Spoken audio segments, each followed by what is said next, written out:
मैं अयमुत्ता। आइए सुनाता हूं मेरी आत्मकथा। मैं तो गलियों में लड़कों के साथ भटक रहा था। मुझे तब कल्पना भी नहीं थी कि मैं कुछ समय में ही मुनि बन जाने वाला हूं। परंतु भाग्य पलटते हैं, तब पल भर में पलट जाते हैं। इस सत्य की प्रतीति मेरा जीवन देखने से होगी। खेलते खेलते मैंने श्री गौतम स्वामी जी को देखा। मुझे पता चल गया कि महाराज साहेब वहोरने आए हैं। खेल बाजू पर रखकर मैं तो दौड़ा। महाराज का डंडा पकड़ लिया और कहा, महाराज, मेरे घर वहोरने के लिए पधारो। महाराज को गोजरी का खप नहीं था। वे मना करने लगे, लेकिन मैं भी कहाँ उनका पीछा छोड़ने वाला था। मैंने तो डंडा बराबर पकड़ रखा। महाराज को आखिर मानना ही पड़ा, मेरे घर आना ही पड़ा।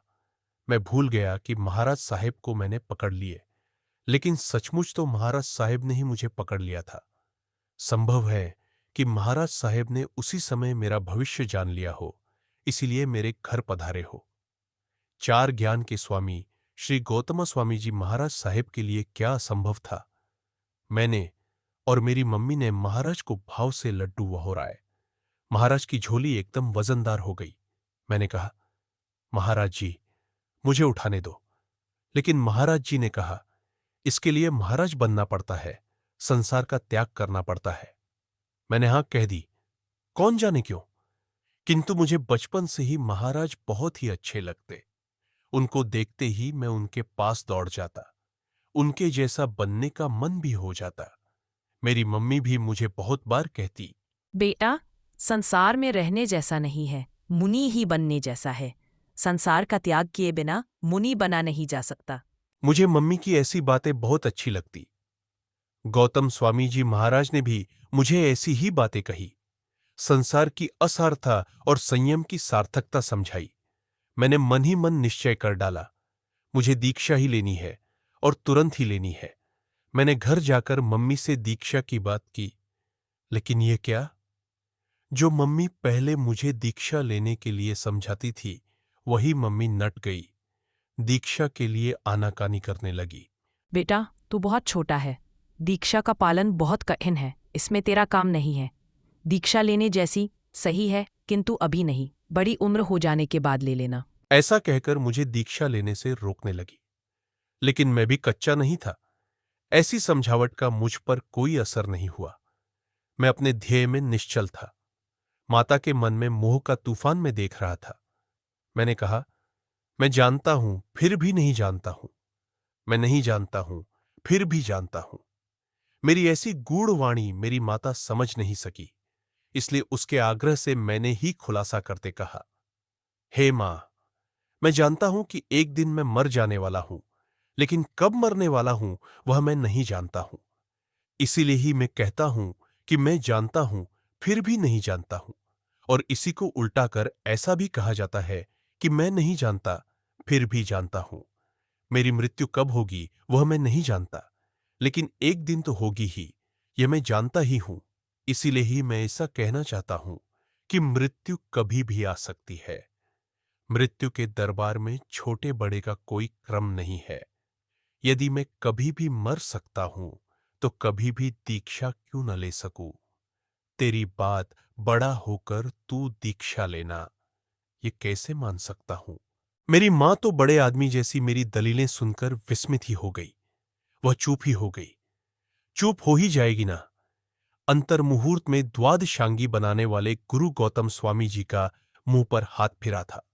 आखिर बहुत आनाकानी के बाद मेरी मां ने दीक्षा के लिए मुझे अनुमति दी। चाहे कुछ भी हो, तो भी उसके हृदय में जैन शासन बसा हुआ था। दीक्षा उसे प्यारी लगी हुई थी। धामाधूम से मेरी दीक्षा हुई। भगवान श्री महावीर देव ने मुझे ओघा दिया, तब मैं नाच उठा। अनमोल ओघा मिलने के बाद कौन नहीं नाचता। भगवान ने मुझे शिक्षा दीक्षा के लिए स्थविर साधुओं को सौंपा। मैं वृद्धों से ग्रहण शिक्षा और आसेवन शिक्षा से मेरी आत्मा का निर्माण करने लगा। एक बार चौमासे के समय मैं एक वृद्ध साधु के साथ स्थंडिल भूमि गया। मैं काम पूरा करके वृद्ध साधु का इंतजार करते रास्ते पर खड़ा रहा। आकाश बादलों से घिरा था। मेरी नजर प्राकृतिक सौंदर्य पर पड़ी। धरती पर हरियाली फूटी थी। मोर पिहुक रहे थे। जगह जगह पर पानी के डबरे भरे हुए थे। मेरे पास ही एक पानी का डबरा था। वहां बच्चे खेल रहे थे। मेरी ही उम्र के वे बच्चे थे। पत्ते की नाव बनाकर डबरे में तिरा रहे थे। यह देखकर मेरी भी खेलने की वृत्ति सतेज हो उठी। आखिर आत्मा निमित्तवासी है। जैसे निमित्त मिलते हैं वैसी ही बन जाती है। बच्चों को खेलते देखकर मैं भी खेलने के लिए तैयार हो गया। आखिर मैं बालक ही था ना। बाल सहज वृत्ति मेरे लिए स्वाभाविक थी। मैं उन बालकों की टोली में घुस गया। मुझे देखकर वे खुश हो गए। साधु महाराज जैसे दोस्त मिले, फिर कौन खुश नहीं होता। एक लड़के ने मुझसे कहा, महाराज, हमारी नाव इस पानी में तैर रही है, आपकी नाव कहां? मैं भी कहा कम था। मैंने तुरंत ही तरपनी पर रही हुई काचली निकालकर उस डबरे पर तैरती रखी और मैं गाने लगा। छोटी सी तलावड़ी और छोटी सी नावड़ी। मेरे साथ सभी लड़के भी गाने लगे। हमारा खेल 16 कला से खील उठा था, लेकिन अचानक ही रंग में भंग पड़ा। अरे अयमुत्ता, ये क्या लगा रखा है?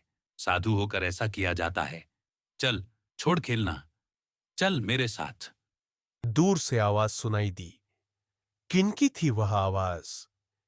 जिन वृद्ध साधु के साथ मैं बहिर्भूमि आया हुआ था, वे साधु काम पूरा करके आ गए थे और मुझे बुला रहे थे। उनकी सख्त आवाज और अक्कड़ता भरा चेहरा देखकर मैं कांप उठा। उन्होंने मेरी जोरदार तर्जना की। साधु होकर यह क्या खेल लगा रखा है? खेलना ही था तो साधु क्यों बना? कच्चे पानी को हम छू भी नहीं सकते और तूने उस पर काचली तिराई। पानी के एक बूंद में कितने जीव होते हैं यह तू जानता है? एक बूंद के जीव यदि सरसों जितने हो जाए तो पूरे जम्बूद्वीप में नहीं समाते। तूने कितने सारे जीवों की विराधना की। पाप से मुक्त होने के लिए दीक्षा ली है या पाप बढ़ाने के लिए दीक्षा ली है? मैं उनकी वाणी नतमस्तक होकर सुनता रहा। मुझे मेरी भूल समझ में आई। वे वृद्ध साधु सीधे भगवान के पास पहुंचे और मेरे नाम की बूम लगाने लगे। प्रभु, आपने इस बच्चे को दीक्षा दी है, परंतु उसमें आराधना विराधना का पृथक्करण करने जितनी भी अक्कल तो है नहीं। ऐसे को दीक्षा देने से क्या फायदा? अभी उसने पानी में काचली तैराकर कितने कर्म बांधे। बेचारा कब इन कर्मों से छूटेगा, कब मोक्ष में जाएगा? महात्मन, चिंता मत करो। यह अयमुत्ता तो चरम शरीरी है, इसी भव में मोक्ष में जाने वाला है, प्रभु ने धीर गंभीर स्वर से कहा। मैं तुरंत ही प्रभु के पास पहुंचा। प्रभु के चरण में मस्तक रखकर मैं फूट फूट कर रोने लगा। प्रभु, मुझसे अबकाई की बहुत बड़ी विराधना हुई है। भगवन, मुझे प्रायश्चित्त दो।